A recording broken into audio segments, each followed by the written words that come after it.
다고 시험 임박하면 그래도 1차가 돼야 2차가 있는 거 아닙니까? 그래서 그런 말들이 현혹이 돼. 예셈이라든지 세사모 이런 데 들어가면 나 4개월 만에 1차 합격했다. 1차 합격했다. 그러면 이제 현혹되는 거라. 근데 우리나라 사람들 진짜 안타까운 게 뭐냐면 그 시험 합격하는데 얼마나 걸렸어요? 그러면 이 수험 기간을 짧게 얘기하면 자기가 똑똑해 보인다고 착각을 해, 사람들은. 다 그렇지는 않겠지만 대부분의 수험생들을 보면. 그래서 자기 수험 기간을 단축시켜서 얘기하는 경향이 있더라고. 나 그거 이해를 못하겠어. 합격하는데 얼마나 걸렸어요? 하루 걸렸습니다. 그럼 내가 뭐 천재처럼 보여? 내가 도라이처럼 보일 것 같은데, 도라이. 그렇게 왜 얘기를 하는지 모르겠어. 그래서 우문현답으로 김영덕 회사님이 그런 얘기를 했잖아. 회계사님은 시험 합격하는데 얼마나 걸리셨어요? 그랬더니 김영덕 회사님이 나는 뭐 20몇 년이 걸렸다. 태어날 때부터 시험을 준비하려고 태어났다 이래가지고. 우문현답이지. 대단한 분이지. 네? 그래서 그런 사이트에 올라오는 그런 글들은 현혹될 필요도 없고 4개월이면 강의도 다 못 들어. 네, 그런 일은 벌어지지 않아. 벌어지지 않고 정도를 해야 돼. 정도를. 그리고 각 과목의 점수가 고르게 나오는 애들이 빨리 합격하고 이 바닥을 떠. 근데 안타깝게도 1차 시험 때는 두 과목을 한 타임에 보기 때문에 시간 안배가 굉장히 중요하고, 그리고 회계랑 그리고 선택 과목 보잖아요. 그지? 회계가 보통 50점에서 55점, 선택 과목이 75점에서 85점. 이 정도 맞으면 합격하는데 지장이 없어. 근데 공부를 고르게 해야 이렇게 점수가 나온다고. 그리고 세법이랑 재정학을 보는데 이때는 이 선택 과목을 28분에서 30분 만에 끊어야 돼. 그래야지 회계 보는데 50분 정도 시간이 할애할 수 있어. 근데 이 경우에는 재정학 30분 만에 끊기가 솔직히 쉽지 않아. 재정학은 한 35분 정도 잡아야지. 나머지 시간 동안에 세법을 해야 되는데 세법은 의외로 말 문제 비중이 많아. 1차 때는. 회계는 말 문제가 보통 8에서 9문제 나오잖아. 세법은 거의 반 정도가 느껴진다. 말 문제라고 느껴진다. 계산 문제 크게 풀었다는 느낌이 안 드는데 시험이 끝이 나. 그럼 계산 문제 접근하는데 시간이 그렇게 부족하다는 느낌이 안 든다고. 안 든다고. 아무튼 제가 드리고 싶은 얘기는 한 과목별로 시간을 배정을 해가지고 시험을 보면 아마 합격 커트라인이 더 높아질걸. 그 말인 즉슨 합격권에 있는, 즉 실력이 있는 애들만 걸러내기 훨씬 더 용이하다. 근데 희한하게 시험 제도가 지금 두 과목을 한 타임에 보니까 어중이 떠중이가 합격하는 일도 생기고 실력이 있는데도 불구하고 떨어지는 일이 생기는 거야 지금. 흔히 수험생들이 말하는 운빨이라는 게 작용을 해. 거기다 또 오지선다니까. 오지선다. 그래도 객관식으로 해야 되지 않을까요? 십지선다 이러면 돼. 그럼 실력이 있는 애들이 합격하지 않을까? 쓰레기 아닌데. 그래서 운빨이 적용이 되지 않을 정도의 수준을 맞춰놓으면 안 좋겠냐 이거야. 그럼 차고 넘치지 않나요? 차고 넘치는 게 2차 때 쓰인다고. 아무튼 우리가 공부 총량이 요만큼이 필요한데 1차 합격하는데 요만큼 필요하면 요거서 좀 더 여유있게 해놔놓으면 2차 때 이게 분명히 도움이 된다고. 물론 재정학 상품은 2차 때 과목이 적용이 안 되지만 회계세법은. 그렇죠? 좀 버겁고 힘들더라도 조금만 더 버티면 돼. 이제 뭐 며칠 남아서, 그지? 몇 시간 사람이 잠을 좀 적게 안 죽어. 3일 안 잡았거든. 직장생활 할 때 3일 안 잡았다고 예산 짠다고 죽겠더라고요. 머리가 안 돌아가더라. 컴퓨터 화면 보는데 사람이 혼이 빠진 것 같더라. 그렇지만 죽지가 않더라. 죽지가 걱정 안 하는데. 시험 치기 전날 어떻게 해야 될까요? 생체 바이오리듬을 맞추기 위해서 몇 시에 뭐 일어나가지고 뭘 공부하고 그런 쓸데기 없는 짓 하지 마세요. 시험 시간 동안에 인생 최고조, 인생을 살면서 내 집중력이 최고조에 달하는 걸 경험하게 된다고. 그 전날 잠을 설쳤는데 걱정할 필요 없어. 집중력에 아무 지장 없어. 집중하는데. 그런 거 신경 쓸 필요 없고 자기가 공부 능력이 오르는 시간에 그때 공부하면 돼. 저는 어떻게 했는데 자면 까먹는 게 두려워서 낮에 자고 저녁부터 시험 칠 때까지 계속 깨어있는 상태로 준비하고 들어갔다. 2차 때도. 그래도 집중하는데 지장 없어. 5-79페이지 2번 틀린 소리를 골라라 되어 있죠. 자, 동그라미 1번 공급에 대한 대가의 지급이 지체되었음을 이유로 받는 연체 이자는 공급가액에 포함하지 아니한다. 맞죠? 대가성이 없는 거니까요. 동그라미 2번. 사업자가 재화 또는 용역을 공급받는 자에게 지급하는 장려금, 대손금액은 과표에서 공제한다, 공제하지 아니한다 이래야지 맞는 말이지. 그지? 동그라미 3번. 사업자가 재화 또는 용역을 공급하고 그 대가로 받은 금액에 부가세가 포함되어 있는지가 불분명한 경우에는 포함된 걸로 봐서 1.1로 나눈다 했었어요. 그죠? 그래서 대가로 받은 금액에 110분의 100을 곱한 금액을 공급가액을 한다. 됐죠? 자, 그 다음에 사업자가 재화 또는 용역을 공급하고 그 대가로 자기적인 마일리지 등 외의 마일리지로 결제받았대. 그런 경우에는 받는 자 외의자로부터 보전받았거나 보전받을 금액 그걸 과표에 집어넣어야지. 그지? 아예 보전을 안 받았대. 특수관계가 있대. 시가를 집어넣어야지. 기억나죠? 이제 동그라미 5번에 완성도 기준 지급 조건부, 중간 지급 조건부로 재화 또는 용역을 공급하는 경우에는 계약에 따라 받기로 한 대가의 각 부분을 공급가액으로 한다. 공급 시기가 대가의 각 부분을 받기로 한데 공급가액은 받기로 한 그 금액을 그대로 과표에 넣으면 되겠지. 넘어갑니다. 8번 넣으세요. 다음 중 부가세 과표 및 공급가액에 대한 설명으로 옳은 것을 골라라. 자, 동그라미 1번. 매입가액 90만원, 시가 100만원짜리 판매용 상품을 단골 고객에게 사은품으로 제공해서 사업상 증여라고 해. 그때 공급가액은 100만원이 되지. 시까지. 그치? 간주공급의 과표는 어떻게 됩니까? 당나라에서 오신 분, 간주공급의 과표가 어떻게 돼요? 간주공급의 과표에 어떤 숫자를 넣어야 되느냐고 해주세요. 갑자기 시험장에 가지고 문제 옆에 그렇게 쓰는 거예요. 갑자기 기억이 안 나요. 어제는 기억이 났는데, 그죠? 채점 교수가 절대 읽어보지 않을 거예요. 우리는 마크 판독기 OMR 카드에다가 마킹을 한다고. 응? 어떻게 돼요? 삼각자산인지 비삼각자산인지 구분을 해야지.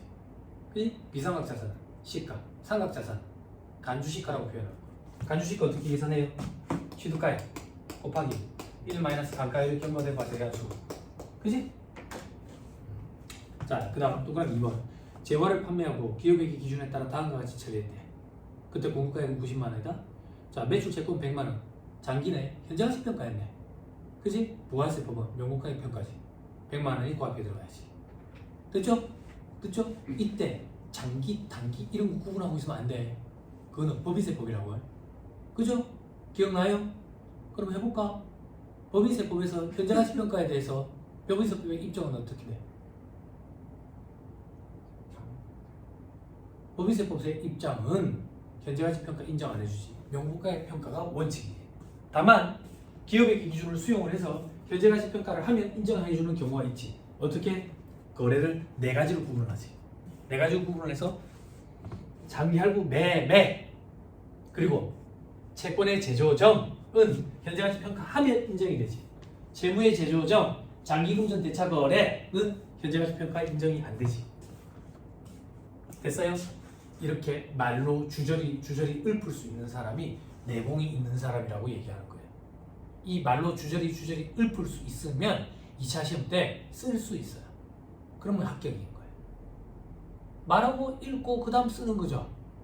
그죠? 근데 우리나라에서는 쓰는 것부터 배우고 말을 하니까 말이 안 되는 거죠. 외국어 공부할 때. 그지? 외국어처럼 생각하면 되지. 세법 조문 읽어보면 외국어 같다고. 안 그래? 소련 말이잖아. 그지? 읽고 말할 수 있고 쓸 수 있다고 조문을. 자, 그 다음 동그라미 3번. 100만원에 외상으로 판매했는데 대금 조기 결제로 10만원을 할인해가지고 90만원만 받았대. 그럼 공급가액은 90만원. 맞네? 애누리, 할인, 환입, 차감한 후에 순매출액을. 그지? 회계상 매출액, 손익계산서에 들어가는 거 순매출액. 회계에서 말하는 네팅할 걸 네팅한 후에 금액 순자 붙인다 했지. 회계랑 입장이 같네. 부가세법상 과표에 들어가는 거. 법인세법의 입장은 어때? 똑같지. 순매출액이지. 입금이. 동그라미 4번. 100만원을 외상으로 판매했는데 제품의 품질이 떨어진다는 이유로 10만원을 깎아준대. 이게 매출 애누리지. 그럼 과표에는 90만원이 들어가야지. 됐죠? 동그라미 5번에 3년 5개월을 사용한 취득원가 1000만원, 장부가액 200만원, 시가 300만원짜리 트럭을 시가 300만원짜리 다른 트럭과 교환했대. 그때 공급가액은 얼마냐? 이걸 하면 수험생들이 뭘 하는데 취득가액 얼마인데? 1000만원 곱하기 1 마이너스 단가율 트럭 얼마인데? 25% 경과된 과세기한 수 이 짓거리를 하고 있다. 이러면 망하는 거야. 이건 간주공급이라고. 안 주고 지금 우리 뭐가 일어났는데 교환이 일어났다고. 교환. 그지? 매매 계약 가공 계약 교환 계약 재화의 실질적 공급이에요. 실질적 공급의 과표는 뭔데? 공급 한 재화나 용역의 시까지. 그지? 그게 들어가면 되지. 그럼 얼마인데? 얼마? 공급 한 거 트럭이잖아요. 트럭 그게 시가 300만 원이지. 됐어요? 받은 거의 시가 300만 원으로 하면 안 돼. 그지? 물론 받은 거랑 한 거랑 값어치가 같으니까 교환이 일어났겠지만 출제 교수님들이 문제를 위한 문제로 받은 거랑 준 거의 값어치를 달리 주는 경우도 있다고. 준 거의 값어치 300만 원을 넣어야 되는 거야. 됐어요? 됐죠? 이제 정리돼요? 우리 교환 많이 나오죠 우리 시험에. 재무회계부터 얘기할까? 재무회계 고객과의 계약에서 생기는 수익 파트. 성격과 가치가 상이한 재화나 용역 간의 교환은 수익을 인식하죠. 성격과 가치가 유사한 재화나 용역 간의 교환은 수익을 발생시키지 않는 거래. 그죠? 유무형자산의 교환으로 가자고요. 산업적 실질, 거래의 실질이 있는 교환은 교환으로 취득한 자산의 취득원가는 제공한 대가의 공정가치로 인식을 하지. 그지?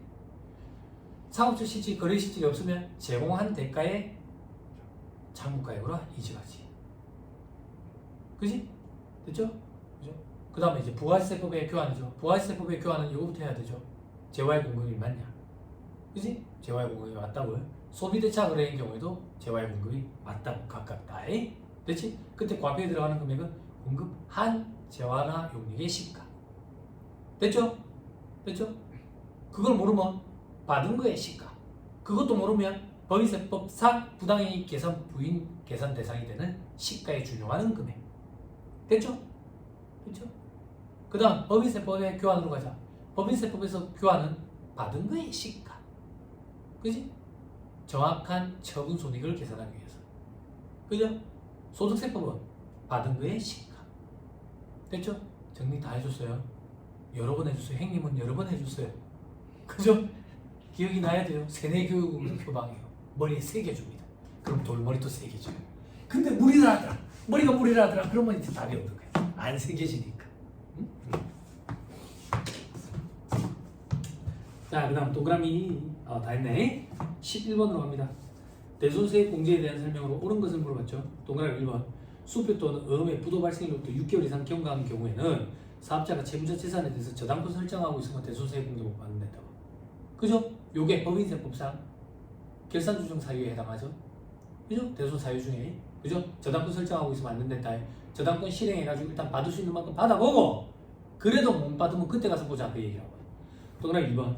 2015년 2월 1일이 공급일인 경우 2025년 9월 25일에 법에서 정한 회수불능 사유가 발생하였다면 공급자는 대손세액 공제를 받을 수 있다. 부가세법상 대손세액 공제를 적용받으려면 일단 부가세법상 과세채권이어야 돼요. 부가세가 존재해야 되니까 당연하지. 그리고 대손 사유를 충족해야 돼. 그 대손 사유는 법인세법, 소득세법상 대손 사유 규정을 준용한다고. 그때 사유에는 신고주정 사유도 있고 뭐 결산주정 사유도 있고 그랬었다고. 그리고 부가세법에만 있는 독특한 규정이 하나 있었지. 어떤 규정? 기한 규정이 있었다. 그 기한 내에 대손 사유를 충족해야지만 인정이 됐다. 법인세법, 소득세법에는 그런 거 없어. 그 기한이 어떻게 됐는데 공급 시기로부터 10년이 되는 날에 속하는 과세기한에 대한 확정신고 기한까지 대손 사유가 충족이 돼야 돼.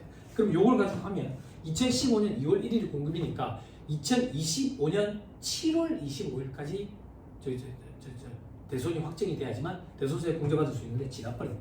못 받는다고 땡 날아갔어. 그러면 법인세법에서 대손금으로 송금 산입은 가능하지.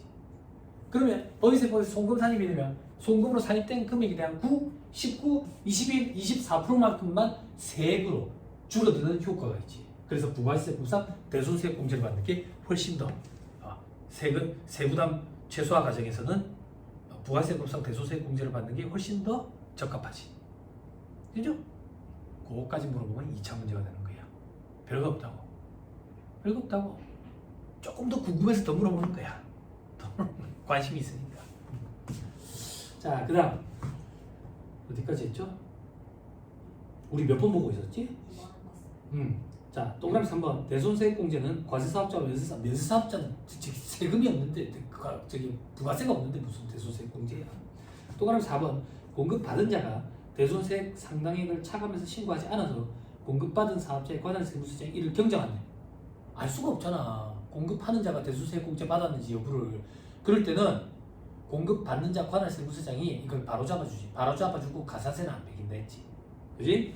자, 그 다음 동그라미 5번에 그래 동그라미 4번이 맞는 말이야. 동그라미 5번에 대손세액을 매입세액에서 차감한 해당 사업자가 대손금의 전부 또는 일부를 변제했대. 그럼 변제 대손세액이지. 그지? 그때 매입세액에 더해야지. 그렇지만 대손과 관련된 이슈는 무조건 확정신고 때문에 그 예정신고 때 이런 표현이 오면 틀린 소리라고. 넘어가니? 12번 다음은 친환경 페인트를 제조 판매하는 주사업장 총괄납부 사업장인 주식회사 불티나에 2025년 1월부터 3월 체크다가 하고 예정신고야. 그때 거래내역이다. 그 다음 주에 과표를 물어봤어요. 괄호 1번 총 매출액은 3천이다. 3천에서 시작하는 과표. 자, 이에는 괄호 2에서 괄호 5에까지 내용이 포함되어 있지 않아. 포함되어 있으면 가감을 해야지. 그지? 포함되어 있지 않으니까 고려할 필요는 없어요. 다행이다. 자, 괄호 2번 대표이사 친척인 A에게 사업과 무관하게 제품 100개를 무상으로 증정했대. 무상으로 증정해서 그럼 시가 5천원만큼만 개인적 공급이네. 그지? 그럼 50만 원을 과표에다가 집어넣어야지. 자, 그 다음에 괄호 3번에 D 거래처에 그동안 거래 실적에 따라 80개를 제품의 장려금으로 지급했대. 판매 장려 물품이네. 판매 장려 물품. 그러면 시가를 과표에 집어넣어가지고 과세를 해야지. 간주공급, 사업상 증여. 이게 법인세법으로 되면 어떻게 돼? 현물적 대비가 되지. 현물적 대비 얼마예요? 현물적 대비 얼마예요? 지금 괄호 3번에서 현물적 대비 계산해보세요. 응? 58에 40만 원이에요? 400만 원이에요? 40만 원? 현물적 대비 얼마예요? 해줘요! 말을 하라고. 말을. 현물적 대비 얼마냐고.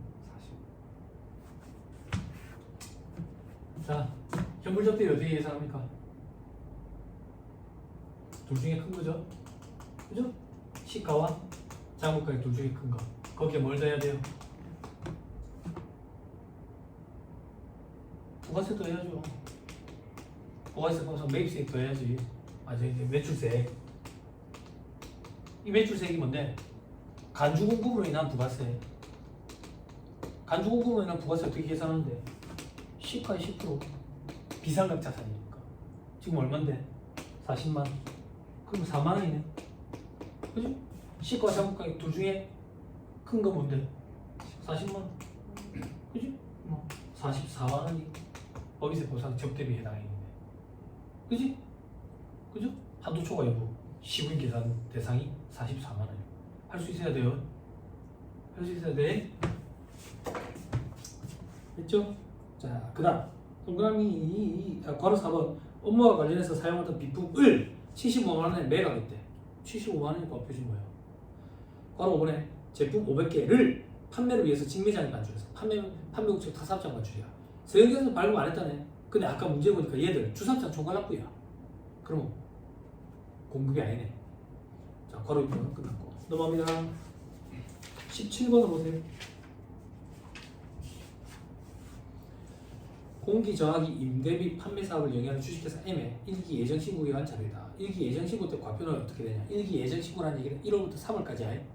문제 풀 때 4월 자료가 있는지 꼭 확인해야 돼. 1차 시험에 잘 등장하는데 2차 시험에 그게 잘 등장을 해. 자, 다음 괄호 1번 2025년 1월 5일 시가 5천만 원짜리 재화를 공급하고 대금은 매출 할인 100만 원을 차감한 4,900을 받았대. 4,900이 과표지. 됐죠? 1개월 뒤 판매 실적에 따라 시가 200만 원의 판매용 상품을 판매 장려 금품으로 지급을 했대. 200만 원이 과표에 들어가야 되겠네. 됐죠? 사업상 증여니까. 됐죠? 바로 2번 2025년 2월 16일 특수환경이 아닌 자에게 사무실 일부를 6개월간 임대해주고 현금 600을 받았대. 이 임대용역의 시가는 900이래. 특수환경이 있어? 없지? 그지? 그럼 부당이익계산부 이런 거 생각할 필요가 없지. 600 그대로 들어가면 되지. 다만 뭘 주의해야 되는데 선세금이네. 6개월치를 한 번에 받았네. 6분의 1을 곱해야 되겠네. 됐죠? 2월 3월이니까 6분의 3 또 1에 곱한다. 저기 무신께네. 2월 3월 두 달치라고 해. 됐죠? 자, 그다음 괄호 3번에 혹시 괄호 2번을 보고 6분의 1.5 이러면 답 없어요. 시험장에 안 들어가는 게 나아. 시험장에 들어가면 내가 가가지고 가자 할 그랬지. 아닌 것 같다고. 아닌 것 같다고. 자, 걸어 3번. 2025년 2월 25일 시가 1,000만원짜리 재화를 공급하고 현금 600.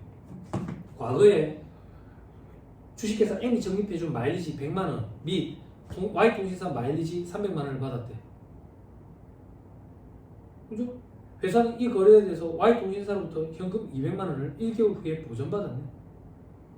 보전만원. 회사와 Y통신사는 특수관계인이 아니다. 자, 다시 정리할게요. 내가 누군데? 나는 M이야. 1,000만원짜리 재화를 공급해서 돈은 600 받았대. 그리고 나머지는 마일리지로 받았대. 마일리지. 그러면 자기 적립 마일리지는 과표에 안 들어가니까 600만원 받은 것만 과표에 들어가면 되겠네. 그리고 Y통신사 마일리지 300만원을 넣으면 되겠다 싶었는데 보니까 Y통신사로부터 200만원 보전받았네. 그럼 200만원만 들어가면 되겠네. 그리고 보니까 특수관계인이 아니네. 만약에 특수관계인이면 어떻게 돼? 300만원 들어가야지. 됐죠? 자, 다음 바로 4번. 2025년 3월 23일 특수관계인에게 공기정화기 임대 용역을 12개월간 무상으로 공급했어. 이 용역의 시가는 1,200이다. 됐나요? 됐어요? 이건 어떻게 해야 되는데? 특수관계가 없네? 무상이네? 용역의 무상 공급이네. 과세 안 하지. 그죠? 무상 공급에 대해서 얘기합시다. 재화의 무상 공급은 어떻게 됩니까? 거기 상대방이 특수관계가 있냐? 없냐? 상관없이 시가를 과표해 놓으면 되죠? 그죠? 용역의 무상 공급은 어떻게 돼요? 과세하지 않아요. 눈에 안 보이니까. 다만 특수관계에 있는 사람으로부터 부동산 임대 용역, 사업용 부동산의 임대 용역을 무상으로 제공받은 경우에는 시가를 과표에다가 집어넣어야지.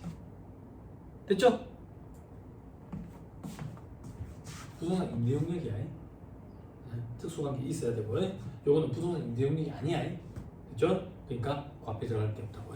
일반적인 용역의 무상 공급이야. 용역의 수입처럼 눈에 보이지 않기 때문에 과세하지 않는다고. 자, 바로 5번. 2025년 3월 25일 시가 4천만원짜리 회사 사무실 건물, 시가 3천만원짜리 부수 토지를 양도했대. 양도. 그리고 대가로 공기정화기를 받았대. 이게 뭐야? 교환이지. 금전 외의 대가를 받는 게 교환이잖아.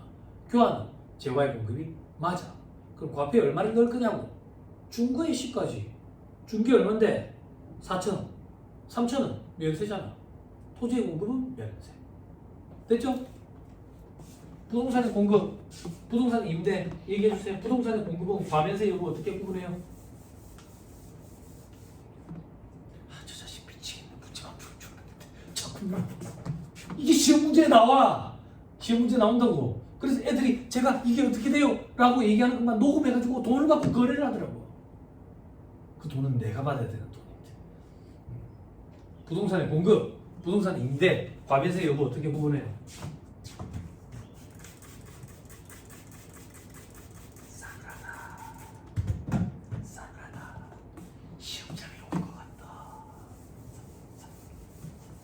모의고사 한번 봤어요? 아직 시작 안 됐어요? 아니, 시행은 했어요? 예. 아, 그래요? 몇 번 보실 생각이세요? 기출 문제. 아니, 모의고사 말이야. 모의고사. 왜? 왜? 보라 했잖아. 꼭 형님 정신 차려야 돼요. 꼭 보라 했잖아. 모의고사 보는 이유가 뭐랬어요? 시간 낭비 연습, 회계, 그리고 선택 과목 요거 30분 만에 무조건 끊어야 되고, 이거 50분, 이거 연습, 이것 때문에 하는 거 했잖아. 이거 연습 한 번 안 하면 시험장에 가서 안 돼. 이게 30분이 딱 된 순간에 손을 놔야 돼. 손을 놓고 회계로 와야 된다고. 아니면 망해. 그 애는 모의고사 이거 하나 의미 있다 했잖아.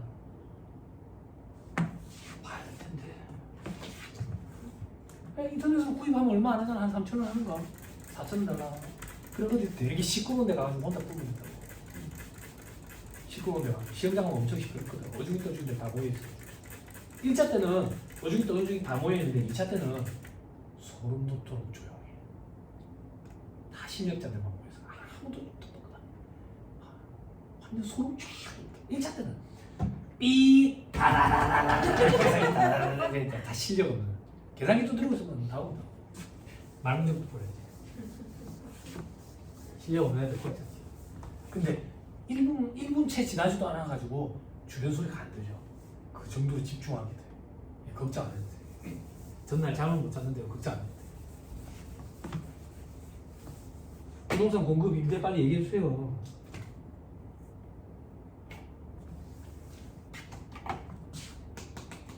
자, 부동산의 공급. 부동산의 공급 어떻게 해? 건물과 토지로 나누죠. 건물의 공급은 과세, 토지의 공급은 면세. 건물의 공급 중에 다만 국민주택 규모 이하는 면세. 그죠? 자, 그다음 부동산의 임대. 임대는 기준이 다르죠. 주택과 상가. 주택의 임대는 면세, 상가 임대는 과세. 부수토지 포함. 부수토지 포함. 근데 부수토지는 어떻게 면적 계산하는 거 할 줄 알죠? 그죠? 법인세법에서 돈 물어보죠. 그죠? 부동산의 공급이냐 임대냐, 돈 받고 파는 거냐 빌리 주는 거냐, 요거부터 구분을 해야 돼. 기준이 다르기 때문에. 그렇지? 근데 강의들 회계사님 써버리면 뭐 한계표에 해놔가지고 조금 보기가 조금 더 어려워 그렇더라고. 그래서 두 개를 쪼개줬었지. 자, 그 정도 보면 되고요. 넘어갑니다. 27번으로 오세요.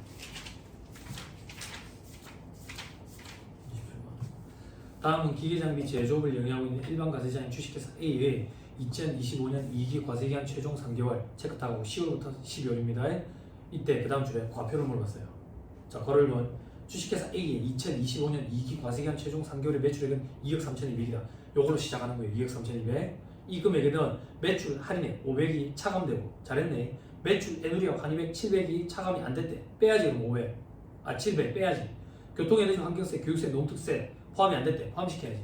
부가세법에 부가세법에는 교통에너지 환경세, 교육세, 농특세가 있으면 무조건 다 더한다 했다고. 됐어요? 됐어요? 됐어요? 어디만 좀 주의하면 돼요. 의제 매입세 할 때 재화의 수입의 경우 의제 매입세 공제 대상은 관세 과세 가격만. 나머지는 다 들어간다 했다고.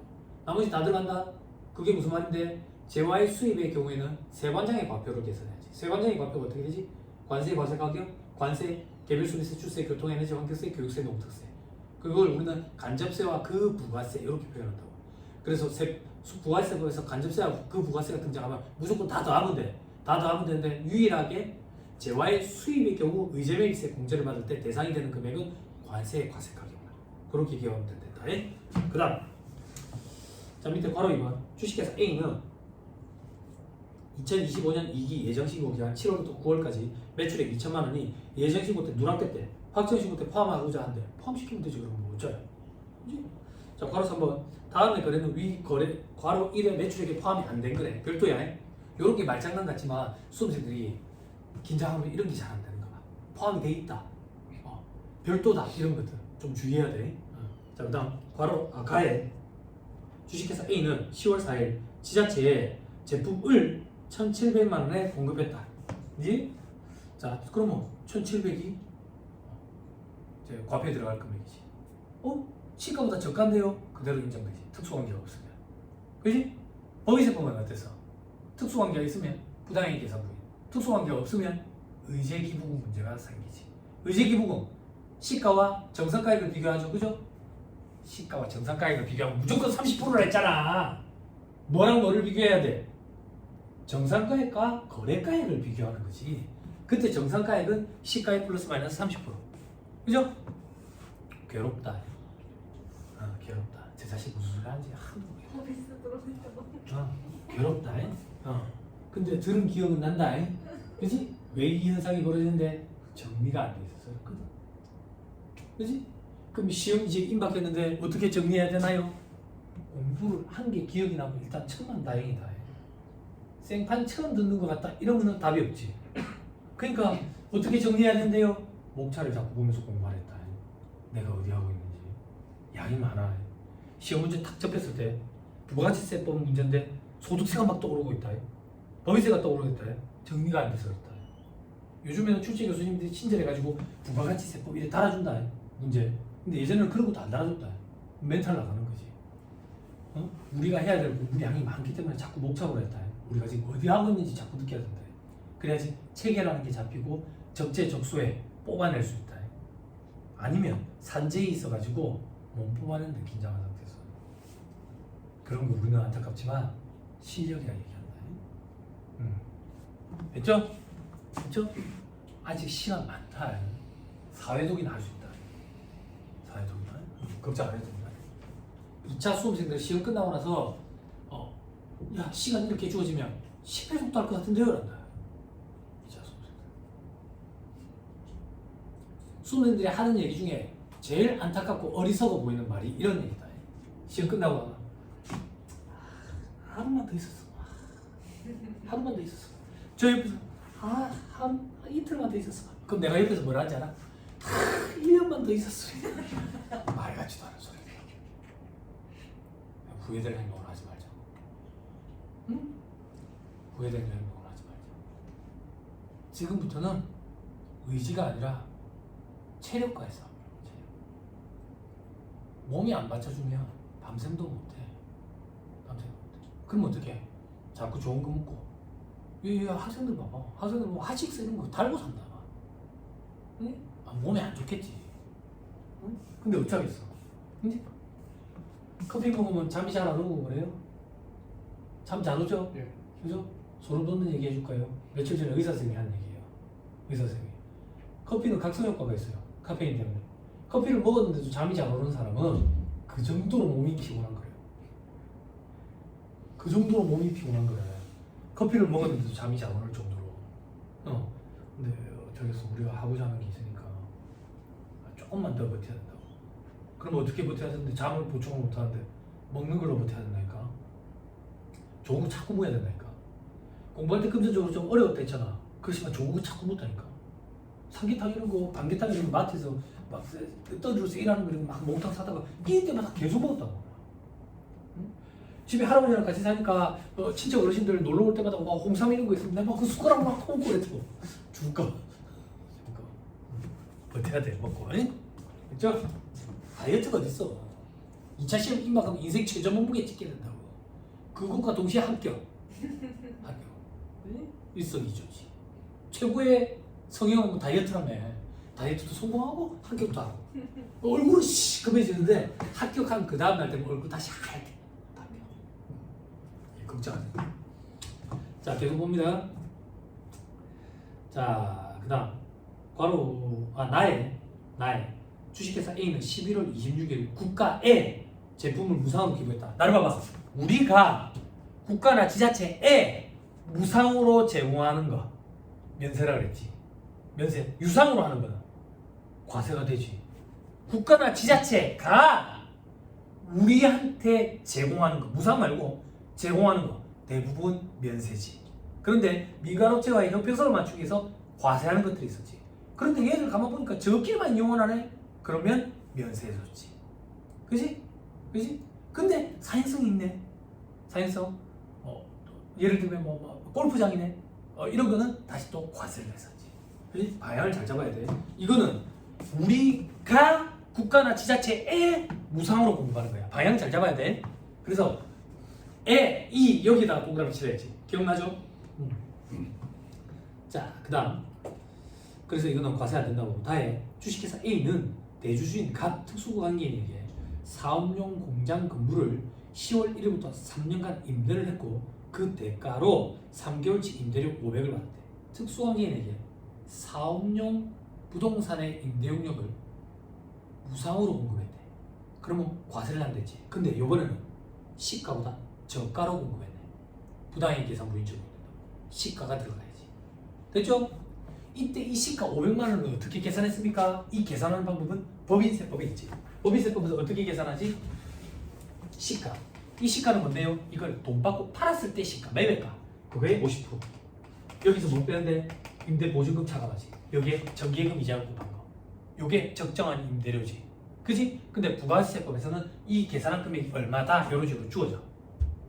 이 계산을 물어보고 싶으면 법인세법에서 물어보고 부당이익 계산 법인 같아서. 됐죠? 자, 그 다음 라의 주식회사 A는 12월 3일 중국 소재 C회사 주식회사 A와 특수관계가 없대. 와 신용장 방식에 의한 제품 수출 계약을 체결하고 12월 9일에 제품을 선적했대. 요 날이 공급시기네. 공급시기야. 그치? 자, 봐봐. LC가 나오면 수험생들이 다 요것만 붙여 있다고. 내국 신용장. 지금 이제 내국 신용장 아니야. 내국 신용장 아니라고. 됐죠? 그죠? 그래서 선적일이 공급시해야 된다고. 됐죠? 자, 그리고 제품의 수출 계약 금액은 15,000불이다. 수출 계약 금액 중에 8,000불은 선수금으로 수령해서 960만 원 환가했으니까 960만 원 값에 들어가야지. 그리고 나머지 7,000은 2012월 23일에 받았대. 상관없어. 선적일이 12월 9일에 환율을 적용해야지. 됐죠? 제가 지금 드리는 얘기는 뭐냐면 이 얘기야. 국외가 있고 착각하지 말라고. 이제 어느 정도 내공이 쌓였으니까.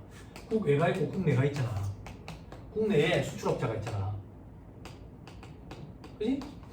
국외에는 수입업자가 있겠지. 그지? 요거 우리는 직수출이라 하잖아. 직수출. 요때 직수출의 공급 시기는 선적일, 기적일이잖아. 요거는 요 얘기라고. 요때 돈을 떼일 것 같아가지고 은행을 통해가지고 신용을 공여받아가지고 LC 신용장 개설했다 그 얘기야. 근데 LC라는 표현이 나오면 수험생들 전부 다 이거 생각한다고. 원자재 생산업자. 원자재 생산업자가 수출업자한테 제공하는 거. 로컬 LC, 내국 신용장. 요거 생각한다고. 요거는 국내에서 일어나는 거래임에도 불구하고 수출할 거라고 생각하고 영세를 적용하잖아.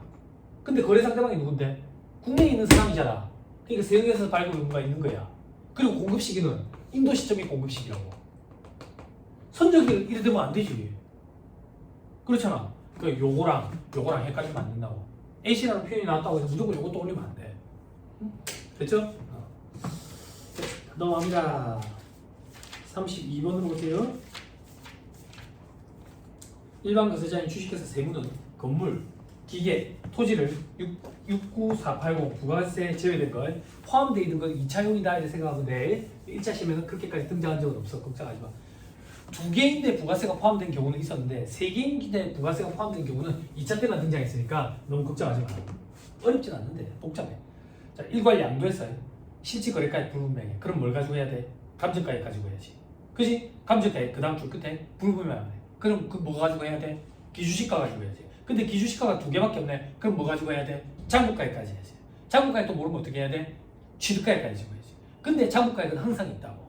그지? 그때 문제에서 묻는 게 뭔데? 표 바로 위에 과표가 얼마냐 그 얘기야.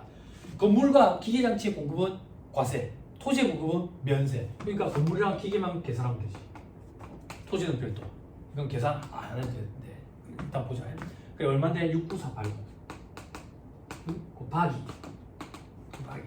일단 기준시가 가지고 장부가액 가지고 안 분해야지. 장부가액 3,300, 990, 1,500이네. 더하면 5,790이야. 5,790.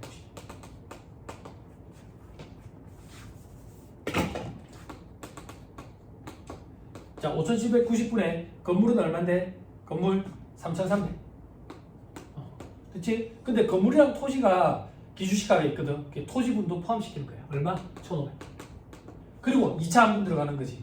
기준시가 얼마?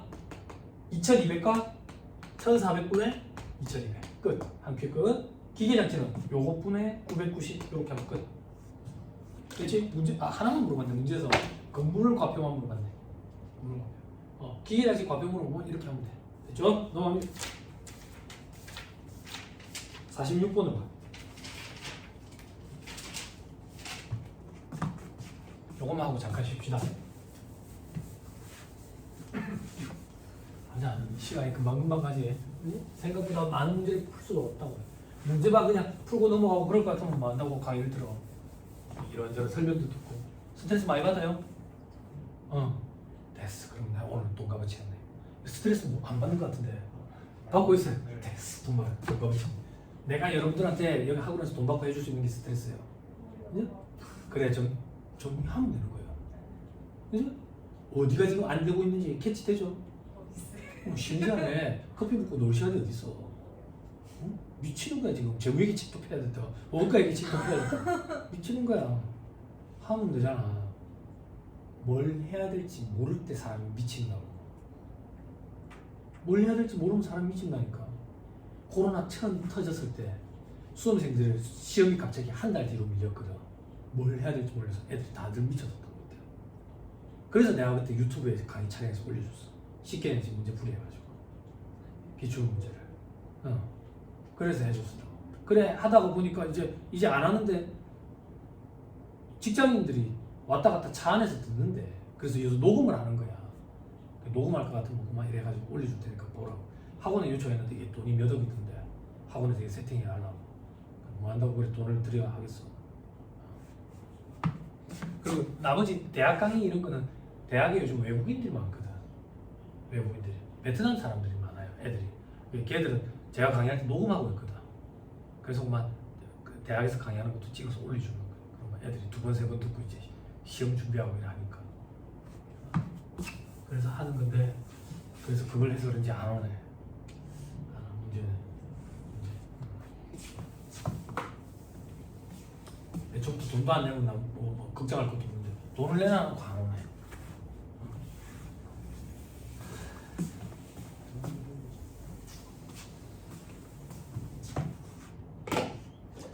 메모 빨리빨리 잘 해놔요. 뭐 정리해야 될지. 강의 진도가 되게 빠르기 때문에 훅 넘어가 버린다고. 그럼 나중에 집에 와서 혼자 복습할 때 아까 그때 뭐 정리했어야 되는데 기억이 안 나거든. 그때 바로바로 메모해놔. 그리고 쉬는 시간 때 뭐해? 쉬는 시간 때 바로바로 정리해. 그죠? 화장실만 갔다 오면 되잖아. 자, 46번에 과세사업자 각각 일간에 관련된 자료가 다음과 같을 때 옳은 것을 물어봤죠. 옳은 건 여러분들이 고르시고요.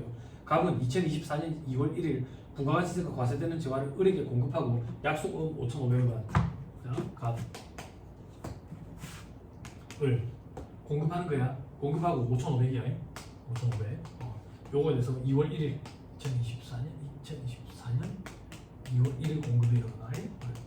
근데 지급기일인 2024년 10월 1일 을이 부도가 났대. 부도 확인일은 9월 20일. 둘 중에 빠른 날은 언제야? 9월 20일. 요때가 부도 발생일이네. 그지? 됐죠? 그래서 매출채권을 회수 못했다. 그지? 저당권 설정 안 하고 있다더라. 그지? 부도 발생일이 언제라고요? 날짜 불러주세요. 9월 20일. 9월 부도 발생일. 음이라네. 그죠? 우리 결산 조정 사유 중에, 즉 대손 사유 중에 부도 발생일로부터 6개월 이상 경과한 수표, 중소기업의 외상매출금. 내가 중소기업이어야 돼. 외상매출금인 경우는. 부도 발생일로부터 6개월 이상 경과한 수표, 중소기업의 외상매출금. 지금 2024년 하반기야. 하반기에 9월 20일로부터 6개월 이상 경과하려면 2025년으로 넘어가야 되겠네. 그럼 2024년 2기에는 아무것도 못해. 그치? 그리고 2025년 1기에 확정신고 때 대손과 관련된 건 전부 다 확정이니까 확정신고 때 얘들은 대손세 공제를 받는 거지. 얼마? 500만 원. 그렇지? 얘들은 어떻게 해? 대손 처분받은 세로 매입세액에서 500만 원 차감해야지. 요걸 만약에 얘들이 모르고 있으면 관할세무서장이 경정해주지. 그리고 모를 수밖에 없지. 쟤들이 대손세액 처리를 했는지. 그러니까 그거에 대한 가산세는 없지. 그렇지? 신고 무슨 가산세는 없다 이렇게 돼 있는데 나머지 가산세를 추가시켜가지고 오답보기를 만든 적은 없으니까 그냥 가산세라고 암기해도 큰 지장은 없어. 그렇지? 근데 돈을 받아낼 거라고. 돈을 언제 받아내냐면 바로 이번에 보니까 2025년 하반기에 돈을 일부 받아내. 왜냐면 내가 갑이 내거든. 내가 가만 안 있어. 더럽게 해준다고. 그 집 앞에 가서 똥 싸놨다고. 돈 갚으라고. 그랬더니 3,300만 원 준 거야. 돈을 줬다고. 그럼 다시 2025년 몇 월이지라고 되죠? 9월 1일 그럼 하반기죠. 그죠? 그러면 2기 확정신고 때. 2기 확정이라는 얘기는 2026년 1월 25일에 확정신고할 때 그때 대손세 가감 이래가지고 300만 원을 플러스시켜야 돼. 그리고 얘들은 어떻게 하는데 300만 원 매입세액에 플러스시켜서 공제받아야지. 이거는 변제 대손세. 중에서 노란 걸로 쓴 게 아니라 위랑 구분하기 위해서. 됐죠? 모든 게 다 확정신고 때 일어난다. 확정신고 때. 그죠? 부도 발생 또 6개월 이상 경과.